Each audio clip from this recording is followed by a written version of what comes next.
1, 2, 3, 4.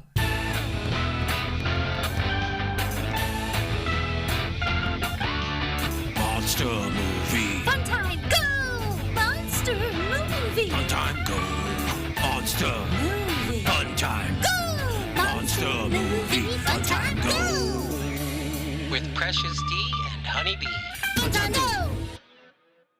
Ladies and gentlemen, boys and girls, friends and neighbors, welcome to Monster Movie Fun Time Go. I am one of your hosts, Precious D. And I am the other one of your hosts, Honey Bee. We are two best friends making our way through the history of kaiju movies. We started with the original King Kong back in 1933, and now we are stepping back a little bit. We got up to the early 2020s, but we're backtracking a little to 1995 to finally talk about Attack of the 60-Foot Centerfold, also known as Attack of the 60-Foot Centerfolds, because there is more than one topless lady. Jeez, finally. in this I've movie. been waiting to talk about this piece of shit. Have you? It is directed by Fred Olen Ray, who is a little bit famous for making this kind of shitty movie. Written by Steve Armogida. 84 minutes in color in English. I don't see any budget or box office. The cast is J.J. North as Angel Grace, Ted Monty as Wilson, Raylan Salmon as Inga Sorensen, Tammy Parks as Betty Bennett, or is it Benet? Tim Abel as Mark, John Henry Richardson as Bob Gordon, John Lazar as Dr. Paul Lindstrom, George Stover as Dr. Eric Kramer, Michelle Bauer as Dr. Joyce Mann, Nikki Fritz as Rosita, Ross Hagen as truck driver, Tommy Kirk, ladies and gentlemen, look him up, as passenger. Tommy Kirk, folks, we have another podcast called Mars Needs Movies, and Tommy Kirk was the star of the movie that we take that title from, Mars Needs Women. I think he's also in Teenagers from Outer Space. He was a big deal back in the 50s, 60s. Anyway, for some reason, he's just playing a bit part in this movie. Peter Spellos as Vic Stryker. Stanley Livingston, what? As Glenn Manning. You've heard the expression Dr. Livingston, I presume? Mm-hmm. That's the Stanley Livingston. This is another Stanley Livingston. Deborah Dutch as Nurse Williams. Tony Franco as Ray, the editor. Forrest J. Ackerman as Dracula. What? Tony Clay as Invisible Man? Oh, okay. I remember. Yeah, I remember the Invisible Man, but I don't remember Dracula. I don't either. Forrest J. Ackerman, I think he came up in another movie. What was it? He was an editor of, and writer. Well, no, he was a magazine editor of science fiction magazines and Famous Monsters of Filmland and other stuff. But I feel like there was some other movie we watched that he had a bit part in. Jim Warnowski as the guy who can't believe his eyes. And Jim Warnowski, didn't he direct some of the other shitty giant people movies Fuck if I we know. watched? I do not know. I do not care enough about giant people to know who directs these shitty movies. Yeah, I think he's involved in, let me just scroll down here real quickly. Yeah, Giantess Battle Attack and Attack of the 50-Foot Cam Girl. You have an amazing brain. You know that? I cannot believe that you saw that name and you're like, hey, didn't he... Like, it, especially because the movies, like, I don't know. I just, like, if... My brain just does not have the capacity for very much... for shenanigans. I can't do too much fuckery. I'm like, nope, not important. Delete it. Delete it. Tony Larea as Bogey and Jennifer New as the receptionist. Jennifer New. That is our cast.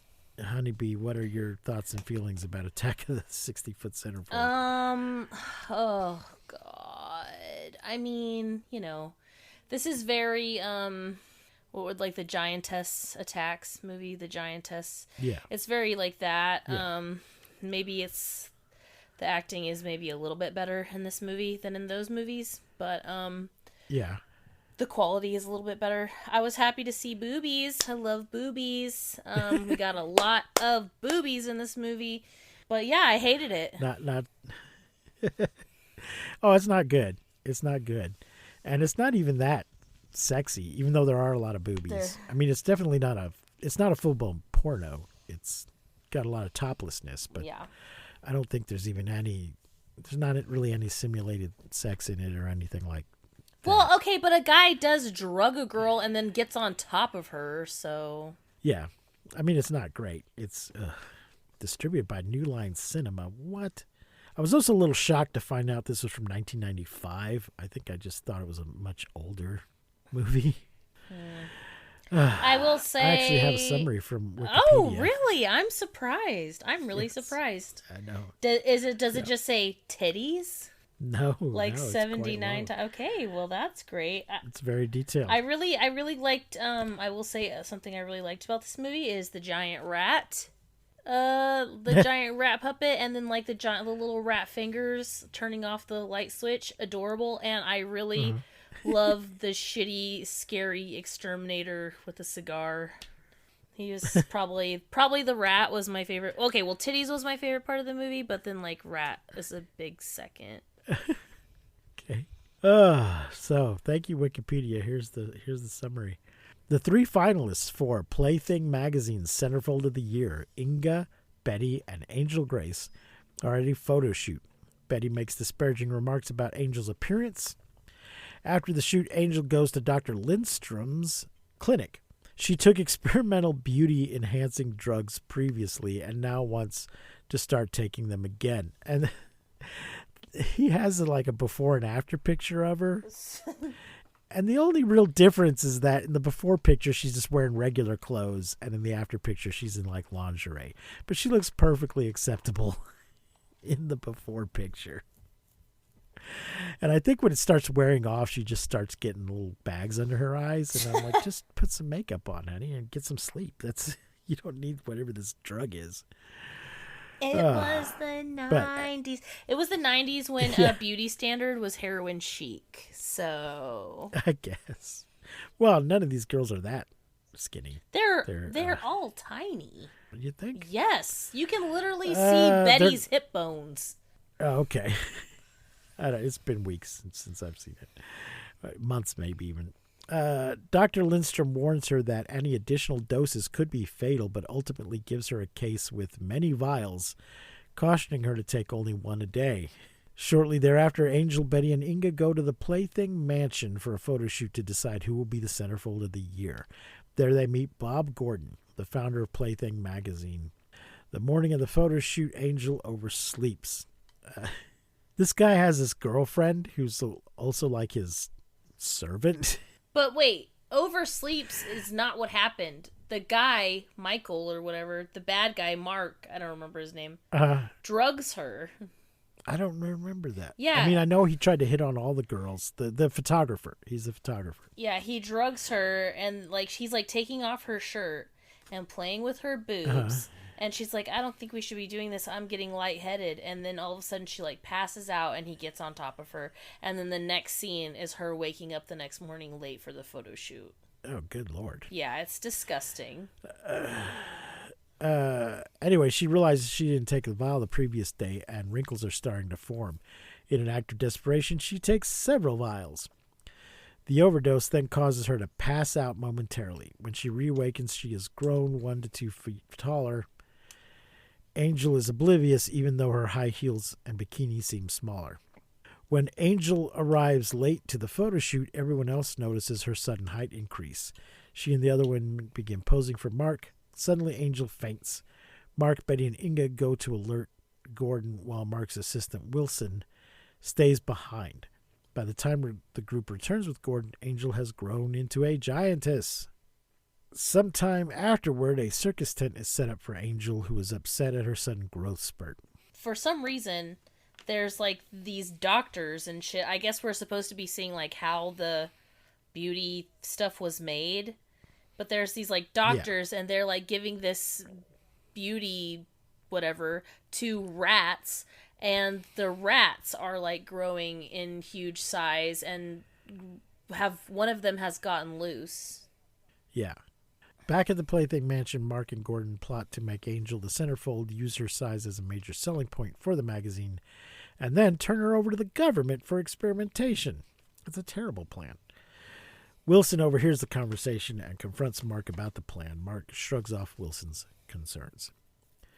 Over the next couple of days, Mark tries to persuade Angel to pose for a photo shoot.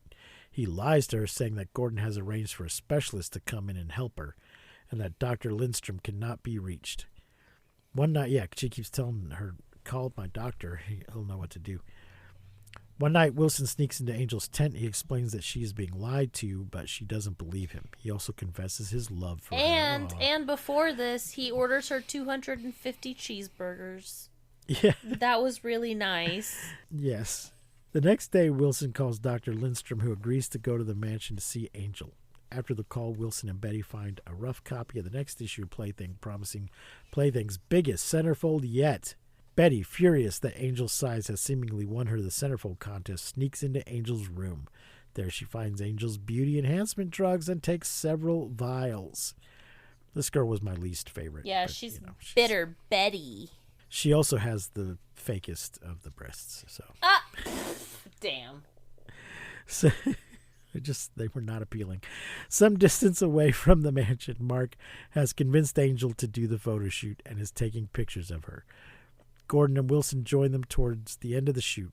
Gordon continues to pretend he contacted the specialist, but Angel confronts him about lying. Betty arrives having grown giant and attacks Angel. What? Yep, that's true. Okay, the Wikipedia article has a link under the words attacks Angel. I'm like, what the hell? It links to the article on catfight. Yeah, that's literally what my note is. I didn't realize there was a Wikipedia article about catfights. Yeah, I literally wrote I'll have catfight. to read that later. Oof. Betty Their is brawl now eventually huge. leads them. Kaiju battle. Their brawl eventually leads them to downtown Los Angeles. Lindstrom, Mark, and Wilson pursue them. Wilson uses an antidote created by Lindstrom, which shrinks Angel and Betty back to normal. Yeah, but the thing Wilson and is Angel embrace. that like before this, we see that the doctor like comes up with this cure, right? And he uses it on one of the rats. He like uses it on the rat. It works. The rat shrinks, but then the rat explodes. And they're like, shit. Yeah. Well, good thing Angel's not a rat. But then later, they literally say that. That's the line, I swear to God.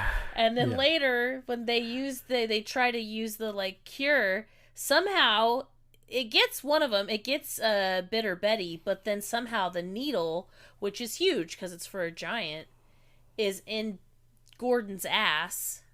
She like throws it at him. I didn't remember that part. Yeah, and it ends up in his ass. He is like face down, and then his like servant lady, who I think you were gonna say this in the beginning when she's like stepping over like the snake and shit. Yeah. He makes her carry all the luggage, and she does this what's meant to be a comedy bit. Yeah. Where everything that could possibly be in her way is in her way that she's got to step over. Yeah, a bear trap, a rattlesnake, a roller skate. Yeah. Mark forcibly tries to kiss Betty, who explodes due to an instability with the antidote, killing them both. That's why I just told you about the rat. It was important. Yes, it was. This reminds me of, there's a new show, what is it called, Miniature Wife? I don't know. Yes, The Miniature Wife. It's on Peacock. It's a Peacock original. Okay. Elizabeth Banks. It's the opposite. This guy's working on miniaturization. Oh. And his wife accidentally gets shrunk. I can't remember if he shoots her or she shoots herself. I think he shoots her with whatever the thing is. Sprays it on her or whatever. But the problem is whenever they try to re-enlarge something, it explodes. So he can't restore her right away. Presumably, I haven't watched the whole thing yet, but presumably he'll succeed at some point. It's another one of those kind of cure world hunger things, but I'm not sure how exactly. Unless it's just meant to make the transport easier. If we shrink food first, then we can transport it more easily and re-enlarge it on the other side. It's not clear how this is going to help anybody doing this. But yes, it would be a real boon to shipping, I suppose. Anyway, maybe we should do, for our Patreon at some point, we should do a series on miniature people. Oh, that'd be cool. That's a good one. The Incredible Shrinking Man, the Incredible Shrinking Woman, downsized. Honey, I Shrunk the Kids. Attack of the Doll. Yeah. And Honey, I Blew Up the Kid. And Attack of the Doll People, I think, is one. Anyway, yeah, she blows up. So there we go. That is Attack of the 60-foot Centerfold. Honeybee, what are you going to rate? I'm giving it 1 star. Center. I'm giving it 1 star for boobs. For the beautiful ladies, I enjoyed seeing the beautiful ladies, and nothing else. Oh wait, and the rat, and the rat. The rat. I like the rat because I'm a stinky little gutter rat, and I like rats. But also, I like the exterminator and his cigar, and the way he manhandled the security guard to get to his rat. Okay. All right. Yeah, I think I'm also going to give it 1. It's not very good. It's awful. To be fair, if I could give it anything less, I would. You can give it half. Okay, well then I'm giving it half. Okay. Well, there you go, I don't folks. know. Attack I of feel like boobs deserve a whole star. So. Okay. Well, it sounds like the rat deserves at least half a star. That's true, but I'm not giving it 1.5. It doesn't deserve that. Okay. Too well, there you go, far. folks. Remember to like and subscribe, rate and review. Check out our other show that we mentioned before, Mars Needs Movies. Until next time, I have been Precious D. And I have been Honey Bee. Remember to keep calm and take shelter in basements. And please, don't misuse science. We won't see you, but you will hear us next time on Monster Movie Fun Time Go. You've been listening to Monster Movie Fun Time Go. If you enjoyed the show, please consider rating and reviewing us on your podcasting platform of choice. You can leave us a message and find links to all our things at mmftg.com.